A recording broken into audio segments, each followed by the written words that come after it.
Hi, so today I'm going to be giving you a short timeline of the Vietnam War. I'm probably going to make a series of videos on the Vietnam War because it does deserve its own series, like I said, not just one video. It's really interesting and one of the most significant conflicts in the 20th century. So, yes, it's going to be like a short timeline, a brief overview, if you will. Well, first thing, May 7, 1954. Vietnamese troops under General von Nguyen Giap. I'm sorry about my pronunciation, by the way. It's gonna be horrible. They overrun this French base at Dien Bien Phu, which is on the Vietnamese border of Laos. This is a huge victory for the Vietnamese communists and nationalist forces, which ends up successfully bringing an end to around 70 years of French colonial rule in Indochina. So it was a huge win for the Vietnamese. Then on June 1st, 1954, so just under a month later, the U.S. launches a secret psychological warfare and paramilitary operation in South Vietnam. This especially was to target opponents of Ngo Dinh Diem, who was he was put there by the U.S., so he obviously had U.S. support, and was the newly installed Prime Minister of South Vietnam. This psychological warfare, secret psychological warfare, was and is considered the start of the Vietnam War. Then on July 21st, 1954, so just a month and a bit after this, the Geneva Accords are signed, which essentially divide Vietnam into two across the 17th parallel. This was more of a demilitarized zone, but ended up being a division between the two parts of the country, even though it wasn't supposed to be that.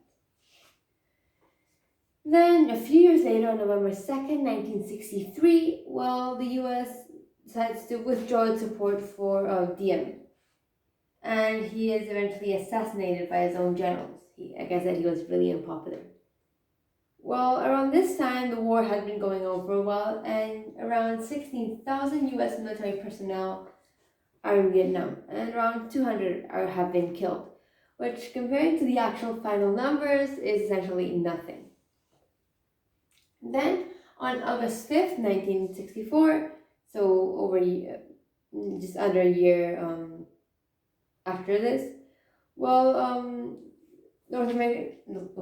American commanders reported that North Vietnamese had attacked U.S. destroyers like Maddox and Turner Joy.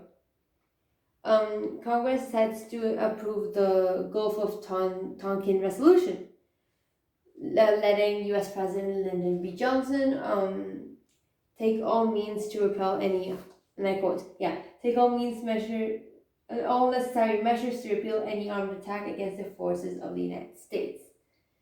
So essentially saying, do whatever you can to stop this.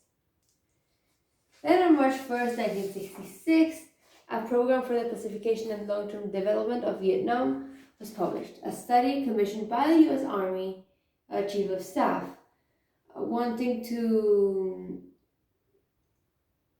ensure the security of the population of Vietnam's people who are living in rural areas. When this was published, though, PROBN essentially dismissed by U.S. Commanders in charge of the Vietnam War. One of the most notable ones of this is General William Westmoreland. Then on January 30th, 1968, this is the Vietnamese New Year holiday of Tet. This is also known as the Tet Offensive. Anyway, North Vietnamese and Viet Cong forces decided to launch an attack against 5 major cities and dozens of military installations, as well as scores of towns and villages throughout South Vietnam. This was kind of a surprise attack because no one was really expecting these troops to actually attack on the Tet New Year. Well, like I said, it's called the Tet Offensive, and can be seen kind of as a sign of desperation for the North, essentially saying that they couldn't have tried to not invade, but tried to weaken the South Vietnam any other day. Had to go by surprise. Although this is kind of debated, like this view I just said, it's kind of. Then on February 27, 1968, Walter Cronkite, who was a really famous newscaster, he returned from Vietnam, and they think that Vietnam was going to end in a stalemate. Neither the North or the South would win; it would just stay there. Essentially, what's going on in North Korea and South Korea right now? They're still at war. The armistice was signed, but no treaty has been signed. So there's kind of tension there. It's two different countries. This meant that, Cronkite, after going to Vietnam and experiencing all these things, he lost faith in the war. And Lyndon B. Johnson, he was really disappointed in this because he lost the support of Cronkite, one of the most famous newscasters of U.S. history, which meant that if he had lost Cronkite, he probably would have lost the favor of many of the Vietnamese people.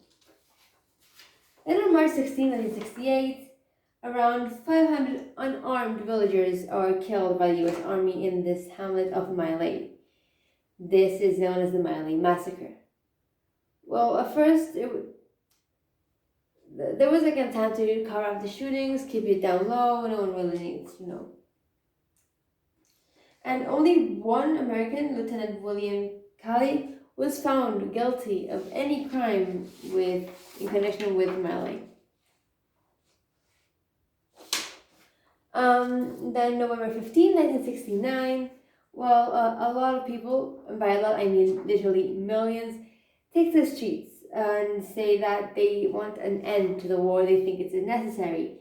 And these demonstrations became the largest public protest of history, in U.S. history of all time. Just imagine how popular this was. If you've seen Forrest Gump, there's a scene where he's speaking and there's a huge crowd. Yeah. Just to compare. Then on May 4th, 1970, the members of the Ohio National Guard ended up firing on unarmed protesters at Kent State University. They opened fire and ended up killing 4 people and wounding 9. This ends up not helping those who were for the war because it catalyzed the growing anti-war sentiment. By this point, also 335,000 U.S. troops were killed in Vietnam and are in Vietnam, and then 50,000 have been killed. So tough. It's brutal. Then January 27, 1973, the representative of South Vietnamese Communist Forces, North Vietnam, South Vietnam, the U.S., they decided to do this agreement. The agreement on ending the war and restoring peace in Vietnam in Paris. U.S. troops should leave the country in 60 days, and the 17th parallel would remain. Because why would they need it? They just no. Then on March 29, 1973, the last U.S. military unit leaves Vietnam. Around 58,000 U.S. troops have been killed throughout the war. That's not the biggest number by far because the Vietnamese casualties go around 250,000. Considering the U.S. was only 50,000, 58,000, yeah. It's not saying that no one died for the U.S., but significantly more died for Vietnam.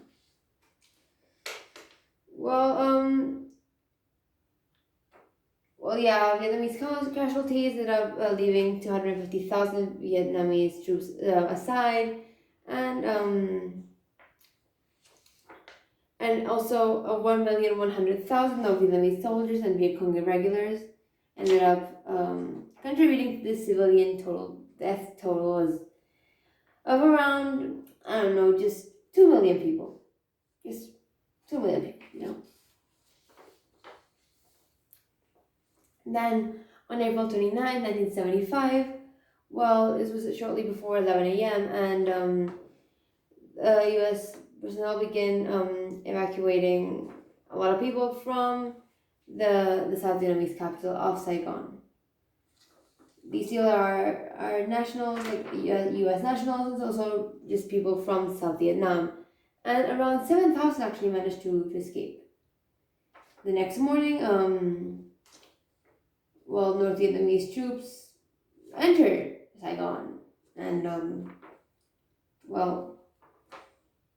the South Vietnamese government surrenders unconditionally. That's that.